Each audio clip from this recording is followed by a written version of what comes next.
যাবো চলো। আগামী 22 তারিখেই কেন সংহতি মিছিল, কেন 22 তারিখটাকেই টার্গেট, কেন সেদিন ব্লকে ব্লকে মিছিল করে সবাইকে এনগেজ করে রাখার এই চেষ্টা? না দেখুন, এনগেজ উনি করলে হবে? রামের ইচ্ছায় সব হচ্ছে। যারা চিরদিনই দেশের একতার বিরুদ্ধে, সংহতির বিরুদ্ধে কাজ করে এসছেন, তারাই সংহতি মিছিল করছেন। এর চেয়ে বিড়ম্বনা কী হবে? আর কেন্দ্রের সরকার বা দেশ জুড়ে যা অনুষ্ঠান হয় তার বিরোধিতা মমতা ব্যানার্জি চিরদিন করেছেন। এটাকে উনি রাজনীতি মনে করেন।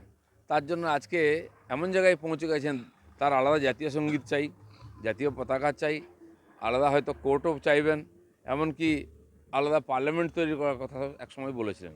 তো যার ব্যবহারের মধ্যে, যার চিন্তাভাবনার মধ্যে কোথাও সংহতি একতা নাই, তিনি সংহতি যাত্রা যতই করুন কিচ্ছু হবে না। ওনার নিজের হাতের তৈরি করা, নিজের শিলান্যাস করা রেল প্রকল্প জোকা বিবাদী বাগ, সেই রেল প্রকল্পের একটা এক্সটেনশন বা স্ট্রেচ উনি তার ডেড এগেনস্টে চলে গেছেন। উনি বলছেন আমি কিছুতেই পিটিএস এর জমি দেবো না, দরকার হলে রেল অন্য জমি, ডিফেন্সের জমি খুঁজে নিক।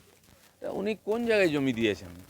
রেলের 60টা প্রকল্প ওয়েস্টবেঙ্গলে আটকে আছে এই জন্য যে ওয়েস্টবেঙ্গল গভর্নমেন্ট জমি দিচ্ছে না।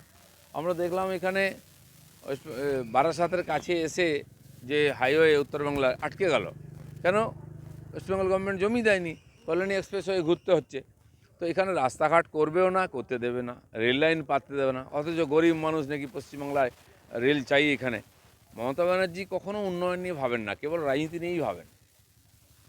সাধুদের ওপর অত্যাচারের পর এখনো পর্যন্ত রাজ্যের উচ্চ পদস্থ কোনো বড় মন্ত্রী বা রাজ্যের সচিবালয় থেকে কোনো ব্রিফ বা অফিসিয়াল স্টেটমেন্ট নেই, অথচ এখনো পর্যন্ত শাহজাহান শেখকেও পাওয়া যাচ্ছে না। 11 শুনুন, সাধু সন্তদের উপর আক্রমণ হওয়া বা এই হিন্দু সমাজের উপর আক্রমণ হওয়াটা এখানে নতুন কিছু না, এটাই ওনাদের রাজনীতি।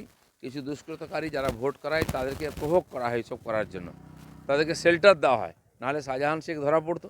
আর এই যারা সাধু সন্তদের অপমান করেছে, তাদের পশ্চিমবাংলার উপরের লোকের যে চিন্তাভাবনা ছিল, যে ধারণা ছিল, সেটা পাল্টে যাচ্ছে। আজকে বাঙালি হিসাবে বাইরে আমাদের মুখ দেখানো মুশকিল হয়ে যাচ্ছে। কামাখ্যা মন্দির থেকে শুরু করে হয়তো শোনা যাচ্ছে উনি রাম মন্দিরেও যাবেন, রাহুল গান্ধী উনি তো সারা ভারতে হাঁটবেন। কিন্তু এখানে কংগ্রেসের যে অভ্যন্তরীণ রিপোর্ট তাতে বলা হয়েছে বিজেপি কিন্তু বিষয়টা নিয়ে অন্য মাত্রায় তুলে ধরেছে। এবং 22 তারিখ শিব মন্দিরও দর্শন করবো। দেখুন, রাম মন্দির কেবল বিজেপির নয়, সারা দেশের, বিশ্বের। আর 500 বছর ধরে আমাদের পূর্বপুরুষরা আন্দোলন করেছেন এই স্বাভিমান আর ইয়ে রক্ষার জন্য, মানে নিজের পরিচিতি সংস্কারকে রক্ষার জন্য। তার একটা সফলতম আজকে অভিযান সফল হচ্ছে, এটা সারা দেশের কাছে গর্বের। বিজেপি, আমরা স্বাভাবিকভাবে আমাদের সংস্কার হচ্ছে এখানকার সনাতনী সংস্কার, ভারতীয় সংস্কার, সেটার জন্য আমরা এর সঙ্গে যুক্ত হয়েছি। আর যারা আয়োজক তারা আমাদের আমন্ত্রণ করেছেন, তাই আমরা সর্বত সাহায্য করছি। বাকিরা কেন পাচ্ছে না আমি বুঝতে পারছি না। নিজের জায়গায় রাম মন্দির তৈরি করবেন, জগন্নাথ মন্দির তৈরি করবেন, আর ওখানে রাম মন্দির ডাকলে আসবেন না? এত মুসলিম ভোটের ভয়। রাহুল গান্ধী যদি সারা দেশ ঘোরেন, দর্শন করেন, আপত্তি নেই। যুগ যুগ ধরে ভারতবর্ষে এই যাত্রা চলে এসেছে উনি। কিন্তু রাম মন্দির যখন হচ্ছে অযোধ্যায়, উনি কেন মণিপুরে যাচ্ছেন এটা আমরা বুঝতে পারছি না। শিব মন্দির দর্শন করবেন 22 তারিখে। অবশ্যই কামাখ্যা দর্শন করুন, দ্বাদশ জ্যোতির্লিঙ্গ 51 পীঠ ঘুরুন, তাতে হয়তো ভারতকে জানতে পারবেন, ভারতীয় সংস্কৃতি জানতে পারবেন। তখন আর কোর্টের উপরে তাকে পৈতে নিয়ে ঘুরে বেড়াতে হবে না। ফের শাসক দলের দাদাগিরি, নবদ্বীপ বিদ্যাসাগর কলেজে এবিভিপি কার্যকর্তা ও সাধারণ ছাত্রছাত্রীদের ওপর টিএমসির দ্বারা আক্রমণ, কি বলবেন?